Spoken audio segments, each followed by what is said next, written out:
Hi guys, I am engineer Pradeep Kant Patel और आपके अपने यूट्यूब चैनल ज्ञानपुर में स्वागत करता हूं। और आज हम लोग जो एक नया टॉपिक देखेंगे, घास जो है विश्व में प्रमुख घास के मैदान, यहाँ से भी एक क्वेश्चन बनता है। तो इस टॉपिक पर हम लोग देखेंगे।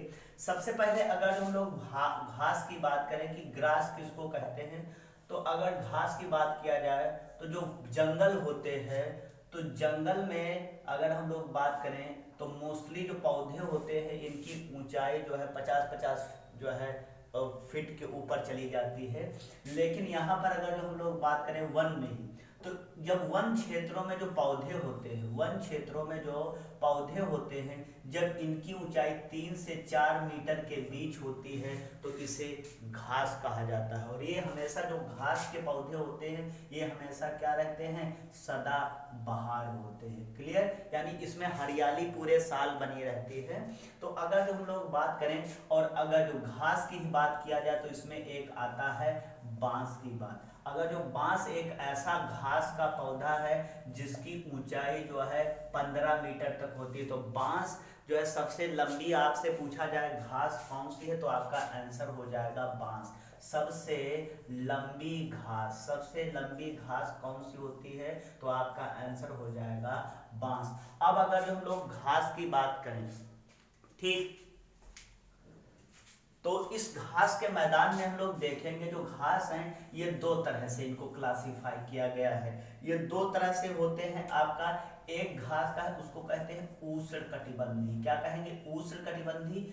उष्णकटिबंधी घास के मैदान, उष्णकटिबंधी, और दूसरा हो जाएगा शीतोष्ण। क्लियर, इसको कहेंगे ट्रॉपिकल और इसको क्या कहेंगे, टेम्पर। ठीक, तो टेम्परेट, ये दो जोन में बटा होता है। तो अगर बात का उष्णकटिबंधी कहाँ कहाँ पर पाए जाएंगे, उष्णकटिबंधी की विशेषता है कि यहाँ पर हमेशा वर्ष भर क्या रहता है, हॉट एंड ह्यूमिड क्लाइमेट रहती है। यहाँ पर मोस्टली जो झाड़ियाँ होती हैं वो 3 से 4 मीटर के ऊपर ही होती है इनकी लंबाई, और इसी में आपका एक आता है बांस। क्लियर, तो बांस कैसा है, उष्णकटिबंधी घास में आता है। जबकि शीतोष्ण में ये शुरू होता है कि ये 0 से और जो है इसकी 1 मीटर के बीच ही रहती। और इनमें अगर हम लोग बात करें तो कौन से आते हैं, टुंड्रा प्रदेश, या इसी में आपका रहेगा तो टुंड्रा प्रदेश इसमें आते हैं। क्लियर, तो ये शीतोष्ण। अब आपको ये कैसे क्लासिफाई किया गया क्लाइमेट को, तो देखिए धरती के बीचों बीच एक लाइन खींची गई, इसको कहते हैं भूमध्य रेखा,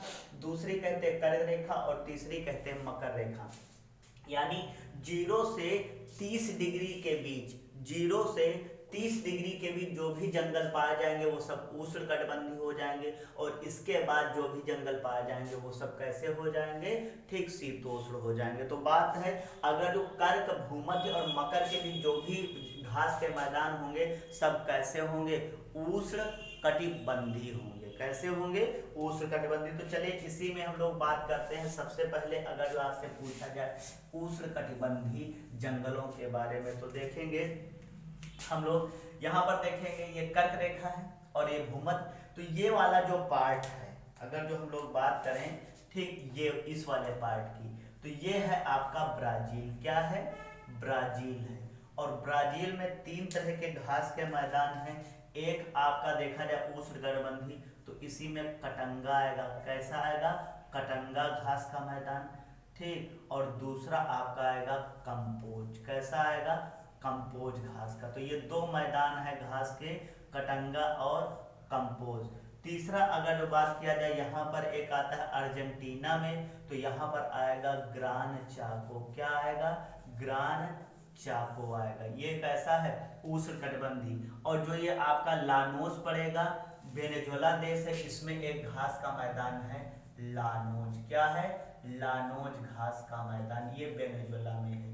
तो ये सब कैसा है, उष्णकटिबंधी जंगल है। क्लियर, और इसी में उष्णकटिबंधी जो घास के मैदान है, इसी में आपका इधर पड़ेगा कम जो है, अगर जो हम लोग बात कोलंबिया, पेरू, और यहाँ, तो यहाँ पर भी एक घास का मैदान है, इसको कहेंगे सिलवासा। क्या कहेंगे, सिलवासा घास के मैदान। तो ये 3 दक्षिणी अमेरिका में है घास के मैदान, और कैसे हैं, उष्णकटिबंधी। क्लियर, अगर जो हम लोग बात करें इसी में, ठीक, यहाँ पर आएंगे अफ्रीका की। अगर जो अफ्रीका में आएंगे बात करेंगे तो यहाँ पर अगर जो अफ्रीका की बात किया जाए तो जहां जहां से ये लाइनें हार्ट ह्यूमन, तो यहाँ पर कैसे सवाना फॉरेस्ट भारत में, ऑस्ट्रेलिया में, उत्तरी अमेरिका और दक्षिणी, यहाँ पर जो सदाबहार पौधे होते हैं उन्हीं को सवाना कहा जाता है। क्लियर। तो अब देखेंगे जो अफ्रीका है, ये अफ्रीका, ठीक। तो अफ्रीका के बाद जब इधर बढ़ेंगे तो इधर सब सवाना घास के मैदान आएंगे, और इसके बाद आपका अगर देखा जाए ये जो है सऊदी अरब, तो सऊदी अरब के बाद यहाँ भारत में आएंगे तो यहाँ पर भी सवाना होंगे, और यहाँ पर वही सदाबहार मैंग्रोव है, और यहाँ पर आएंगे तो मंचूरिया, ठीक, क्या रहेगा आपका मंचूरिया घास के मैदान, ये चीन में है और ये भी कैसे है उष्णकटिबंधीय। क्लियर।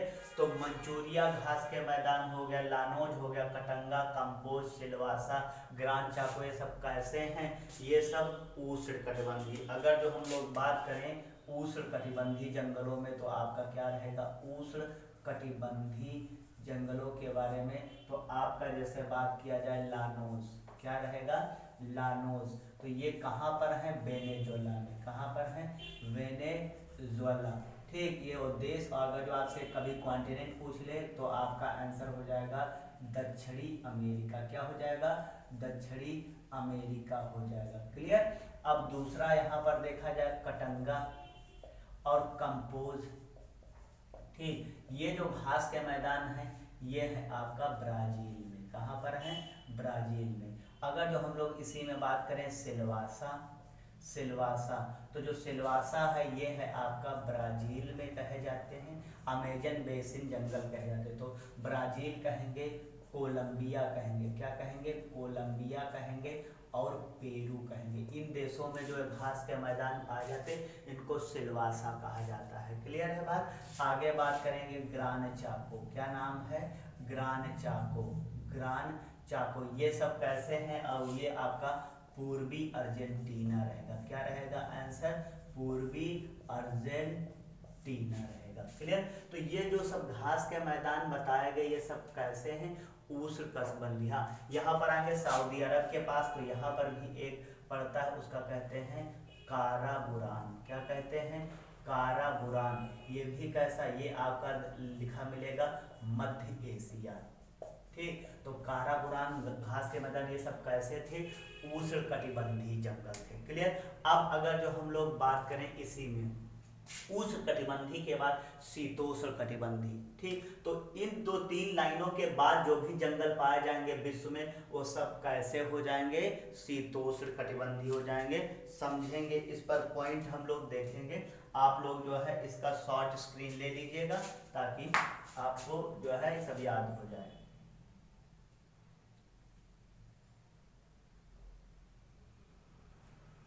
ठीक, चलिए देखेंगे इसी में।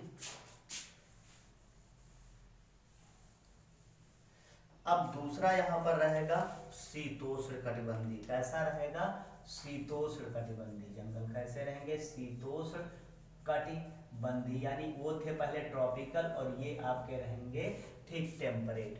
तो देखिए ये कर्क रेखा के ऊपर आएंगे तो ये वाला जो पार्ट है आपका क्या कहलाएगा उत्तरी अमेरिका कॉन्टिनेंट, क्या कहलाएगा उत्तरी अमेरिका। तो ये जो यूएसए और कनाडा है यहाँ पर जो घास का मैदान फैला है इसको क्या कहा जाता है, इसको कहते हैं प्रेयरीज, क्या कहेंगे इसको कहेंगे प्रेयरीज, क्या कहेंगे ठीक, क्या कहा जाएगा प्रेयरीज कहा जाएगा।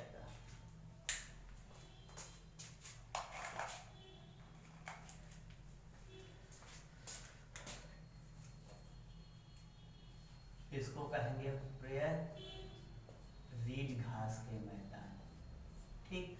इसके बाद यहाँ आएंगे जो ये इटली है, इटली, तो इटली में कहेंगे लंबार्डी, क्या कहेंगे लंबार्डी घास के मैदान, लंबार्डी घास के मैदान, ठीक। यहीं पर आपका पड़ेगा हंगरी, तो यहाँ पर कहे जाएंगे पुस्ताज, क्या कहे जाएंगे पुस्ताज। इसके बाद अगर जो हम लोग यहाँ यूरेशिया में देखेंगे जो ये यूराल पर्वत के दक्षिण यहाँ पर जो घास के मैदान हैं इनको हम लोग कहते हैं जो है यहाँ पर इसको कहा जाएगा स्ट्रेपीज, क्या कहा जाएगा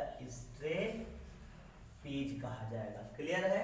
इसके बाद अगर जो हम लोग यहाँ पर आएंगे देखेंगे, यहाँ ये तो बात हो गई नॉर्थ रीजन की। अब नीचे आएंगे यहाँ पर, तो अगर जो बात किया जाए ये अर्जेंटीना है, और यहाँ पे जो एक घास के मैदान है इनको कहेंगे पंपास। क्या कहेंगे? पंपास घास के मैदान। क्लियर। तो ये जो पुस्ताज हो गया आपका, ठीक, स्टेपी, लंबार्डी, प्रेरी, ये सब घास के मार्ग तो कैसे शीतोष्ण है।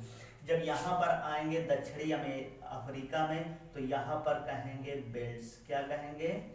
बेल्ट्स कहेंगे, बेल्ट्स कहेंगे। क्लियर। तो बेल्ट्स घास के मैदान कहाँ है? अफ्रीका में है, दक्षिणी अफ्रीका कॉन्टिनेंट में, दक्षिणी अफ्रीका देश में। और जो ऑस्ट्रेलिया इसके नीचे जाएंगे तो यहाँ पर जो ये जंगल पाए जाएंगे इनको डाउन्स कहेंगे। क्या कहेंगे? डाउन्स कहेंगे, डाउन्स घास के मैदान। ठीक, डाउन्स घास के मैदान कहे जाएंगे। और ये जो आपका न्यूजीलैंड है, यहाँ पर कैंटबरी। क्या कहेंगे? कैंटबरी कहेंगे। क्या कहेंगे? कैंटबरी घास के मैदान इनको कहा जाता है। क्लियर। तो आपसे अगर जो पूछा जाए प्रेरीज घास के मैदान कहाँ पर, आपका आंसर रहेगा यूरेशिया। क्लियर। क्योंकि ये फैले, और यूरेशिया दो शब्दों से मिलके बना है, समझ लेंगे। तो अगर जो यूरेशिया ऑप्शन में ना दे तो क्या देगा? देखिए ये बना है यूरोप से, और दूसरा बना है आपका ये एशिया से। इन दो शब्दों से यूरोप की बात करें तो यहाँ पर ट्यूनीशिया रहेगा। क्या रहेगा? ठीक। और ट्यूनीशिया के बाद यहाँ पर आएंगे तो बेलारूस रहेगा। क्या रहेगा? बेलारूस रहेगा, यूक्रेन रहेगा। क्लियर। और अगर जो हम लोग बात करें, ठीक, तो कौन सा रहेगा? यूक्रेन रहेगा, बेलारूस रहेगा। ठीक, यूक्रेन। और अगर जो एशिया की बात करें तो यहाँ पर क्या रहेगा? रूस रहेगा। उसी कभी कभी पूछा जाता है रूस में फैले घास के मैदानों को क्या कहा जाता है? तो स्टेपीज कहते हैं। अगर जो बात किया जाए यहाँ पर जैसे पुस्ताज है, पुस्ताज घास के मैदान, तो ये इनको कहाँ बोला जाता है? हंगरी देश में बोलते हैं। और अगर जो बात हो गई लंबार्डी घास के मैदान, लंबार्डी, तो इनको कहाँ कहा जाता है? इटली में कहा जाता है। अगर जो हम लोग बात करें इसी में, ठीक, पंपास की, किसकी बात करेंगे? पंपास की, तो ये है आपका अर्जेंटीना में। किसमें है? अर्जेंटीना में। फिर अगर जो बात किया जाए इसी में बेल्ट्स की, किसकी बात करेंगे? बेल्ट्स की, तो ये आपका घास का मैदान कहाँ पर है? तो ये आपका है दक्षिण अफ्रीका में। कहाँ पर है? दक्षिणी अफ्रीका देश में। और लास्ट में अगर बात किया जाए डाउन्स की, कहाँ की बात करेंगे? डाउन्स की, तो ये घास का मैदान कहाँ है आपका? ऑस्ट्रेलिया में। कहाँ पर है? ऑस्ट्रेलिया में। क्लियर। और लास्ट में एक और बात करेंगे, देखेंगे कैंटबरी पूछा जाए, कहाँ पर बात करेंगे? कैंटबरी। कहाँ पर है? कैंटबरी, ये है न्यूजीलैंड में। कहाँ पर है? न्यूजीलैंड में। क्लियर। तो ये सब घास के मैदान थे शीतोष्ण। इन्हीं में से एक क्वेश्चन आ जाता है कहाँ पर है। कभी कभी देश पूछ लेता है, स्थान कहाँ पर है, और कभी कभी पूछ लेता है आपसे कि किस टाइप का है, उष्ण कटिबंधीय है या शीतोष्ण कटिबंधीय है। क्लियर है बात? तो ये हम लोगों ने सारी बातें जानी, और जो है आपको बस केवल इतना ही तैयार करना और आपका काम हो जाएगा। और ठीक, प्लीज़ आप इस वीडियो को लाइक भी कर दें, शेयर भी कर दें, ताकि ज़्यादा से ज़्यादा लोग इसका लाभ उठा सकें। धन्यवाद।